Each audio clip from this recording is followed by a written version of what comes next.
राजा राम, मैंने कहता था जिसका जो कार्य है वही कार्य उसे करते रहना चाहिए, नहीं तो ये शूद्र भी एक दिन अपना सर उठाकर हमको ज्ञान पढ़ाएंगे।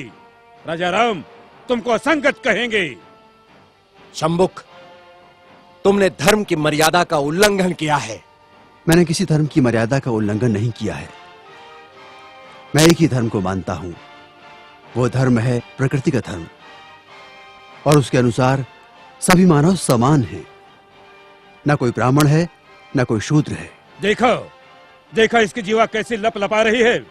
भविष्य में शास्त्र धर्म की शिक्षा लेकर तुम राजा राम को ही आह्वान दोगे। ऋषि, हमें किसी राजसत्ता और वैभव की लालसा नहीं है। हमें तो सिर्फ एक मानव जैसा जीवन व्यतीत करना है। और फिर बस समाप्त करो तुम्हारे वचन। 2 अक्षर क्या पढ़ लिए, हमें ही ज्ञान की भाषा सिखाने लगे।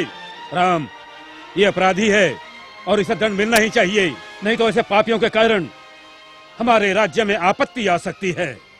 आपके धर्म की पाप और पुण्य की कल्पना से मैं अच्छी तरह परिचित हूं। वो सारा पाखंड आपने अपने स्वार्थ के लिए रचा है और सारी प्रजा को मूर्ख बना रहे हैं। अपनी वाणी को रोको शंभुक। हम अपने परम पूज्य गुरु का और अपमान नहीं सह सकते। तुमने धर्मोल्लंघन किया है, जिसके कारण हमारे राज्य में एक ब्राह्मण पुत्र की अल्पायु में मृत्यु हो गई। हम अपने राज्य के ब्राह्मणों को और व्यथित नहीं कर सकते शूद्र। किंतु ब्राह्मण पुत्र की मृत्यु का कारण मैं कैसे हो सकता हूं? हे राजन, बड़ी नम्रता से दुस्साहस कर रहा हूं। आप तनिक अपने मन दर्पण में झांक कर तो देखें, तो आपको पता चलेगा कि आज की और कल की आपकी छवि में कितना अंतर पड़ा है। हे मर्यादा पुरुषोत्तम, राजा के अहंकार को कुछ क्षण के लिए त्याग कर तो देखो। मुझे स्वप्न में भी आशा नहीं थी कि देवताओं के मान्यवर दशरथ पुत्र राम का इतना नैतिक पतन हो जाएगा। किसी ने बस कह दिया तो आपके सोचने की शक्ति क्षीण हो गई। राजदंड की आड़ में ऋषियों का वध करने के लिए उद्युक्त हो गए। दोषी मैं नहीं राजा राम, अपितु ब्राह्मण पुत्र की मृत्यु के लिए दोषी आप हैं। अपनी विष उगलती जिह्वा को रोको शंभुक। मुझे भयभीत करने की चेष्टा न करो राम।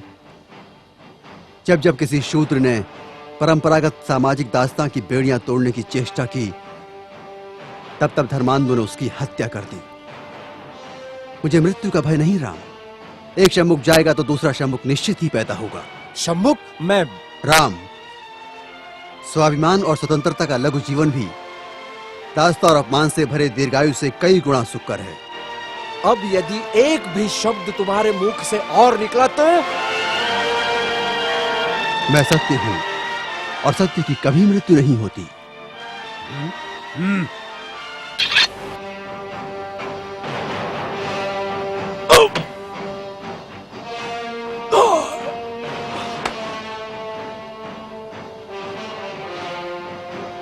न्याय प्रिय प्रभु रामचंद्र की जय।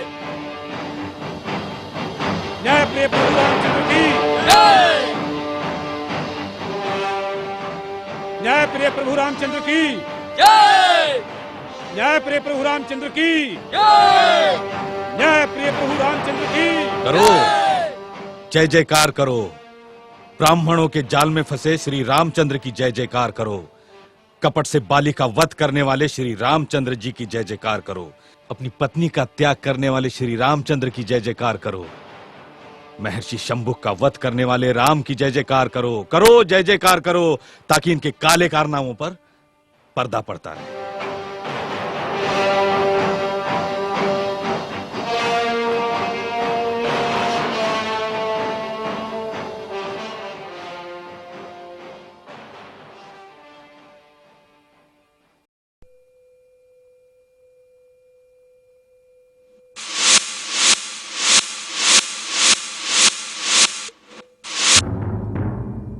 अगर तुम्हें धनुर्धारी बनना ही है तो जाओ, अभ्यास करो। अभ्यास करने से कुछ भी प्राप्त हो सकता है।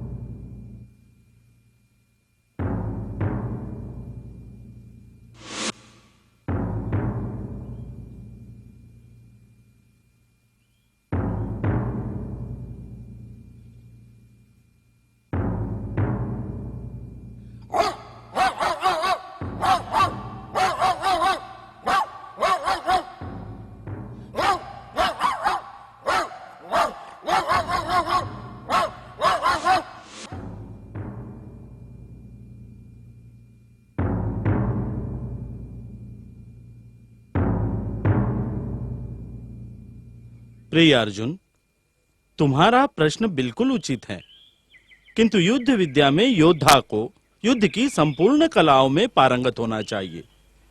केवल एक कला में पारंगत होने से कोई भी पूर्ण योद्धा नहीं हो सकता। किंतु गुरुदेव, धनुर्विद्या को तो सर्वश्रेष्ठ कहा गया है। तुम तो जब तब अपनी प्रशंसा में मगन रहते हो। मेरी प्रशंसा? हाँ, धनुर्धारी होना। भीम, तुम्हें विषय को भटकाना अच्छी तरह आता है। भीमराता की तो ये आदत है, बिना किसी कारण के किसी से भी उलझ पड़ते हैं। किंतु नकुल, तुम क्यों भीम भ्राता की बात पर कटु टिप्पणी कर रहे हो? भीम की गदा के सामने तो बड़े बड़े धनुर्धारी मैदान छोड़ने पर विवश हो जाते हैं। हम पांडव कितने भाग्यशाली हैं जो गुरुदेव जैसे का हमें आशीर्वाद मिला। अर्जुन सत्य कह रहा है गुरुदेव, आपके विशेष प्रेम तथा वात्सल्य से ही हम पांडव सारे पृथ्वी स्थल पर अजय होंगे। मेरे प्रिय शिष्यों, मैंने हमेशा तुम सबको पुत्रवत माना है और तुम्हें शिक्षा देने हेतु अपनी संपूर्ण अस्त्र शस्त्र विद्या का भंडार तुम्हें सौंपा है, जो कौरवों के पास भी नहीं है। गुरुदेव, आश्चर्य! रक्त की एक बूंद भी नहीं, बिना क्षति पहुंचाए। गुरुदेव, ये कला आपने आज तक हमें नहीं सिखाई। अर्जुन, आज तक मैंने अपने मन और वचन से अपनी संपूर्ण विद्या का दान केवल तुम्ही लोगों को दिया है। पता नहीं कौन होगा ये धनुर्धारी। धनुर्विद्या का इतना श्रेष्ठ प्रदर्शन मैं भी प्रथमतः ही देख रहा हूं। ठीक है, आओ देखते हैं कौन है ये धनुर्धारी।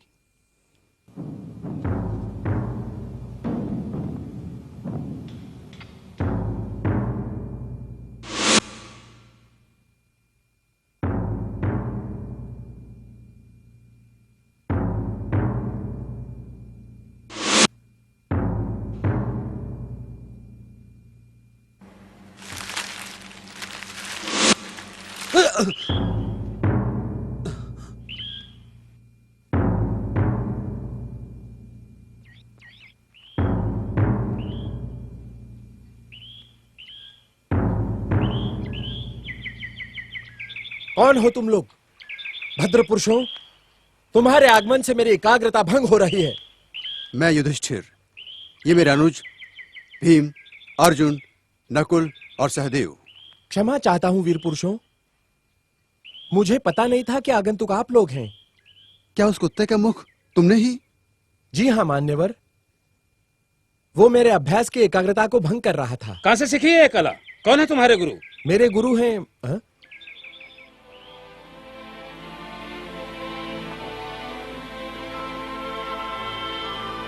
गुरुदेव, आशीर्वाद दीजिए गुरुदेव। उठो वत्स। हे वीर पुरुष, कौन हो तुम?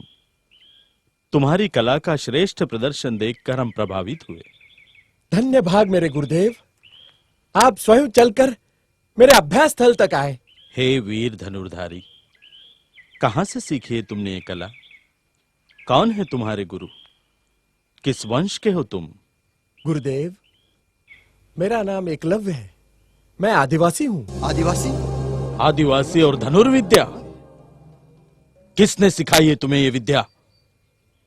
गुरुदेव, चलिए आप स्वयं उनके दर्शन कर लीजिए। चलिए गुरुदेव।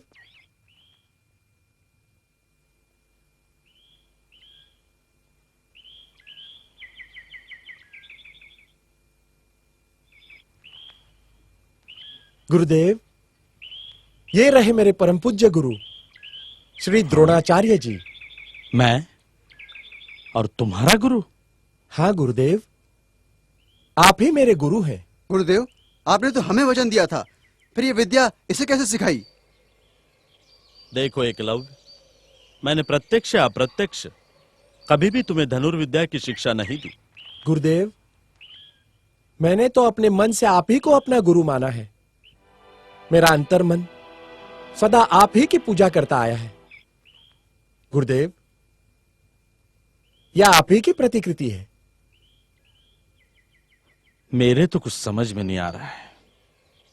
एकलव्य, तुम ही सारा वृत्तांत विस्तार से कथन करो। गुरुदेव, आप भूल गए? स्मरण कीजिए, कुछ वर्ष पूर्व मैं आपके पास धनुर्विद्या प्राप्त करने की कामना लेकर आया था, किंतु आपने मुझे, गुरुदेव सचमुच भूल गए मुझे? युद्ध कला में सबसे महत्वपूर्ण आयाम है एकाग्रता।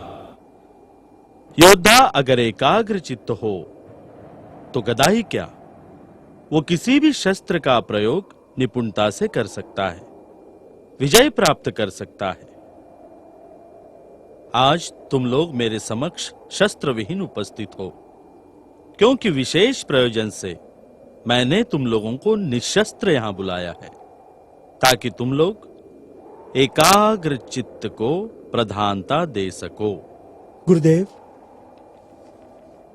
गुरुदेव, मैं आपसे एक याचना करने आया हूं। याचना? कैसी याचना? गुरुदेव, बचपन से ही मैं एक स्वप्न देखते आया हूं कि मैं सबसे बड़ा धनुर्धारी बनूं। गुरुदेव, मैं आपसे याचना करता हूं कि आप मुझे विद्यादान करें। उठो वत्स, सर्वप्रथम मुझे ये बताओ, तुम्हारा नाम क्या है? कौन हो तुम? किस वंश के हो? गुरुदेव, मेरा नाम एकलव्य है। मैं आदिवासी हूं। क्या? आदिवासी? क्या सेवा धर्म छोड़कर शूद्र क्षत्रिय बनेंगे?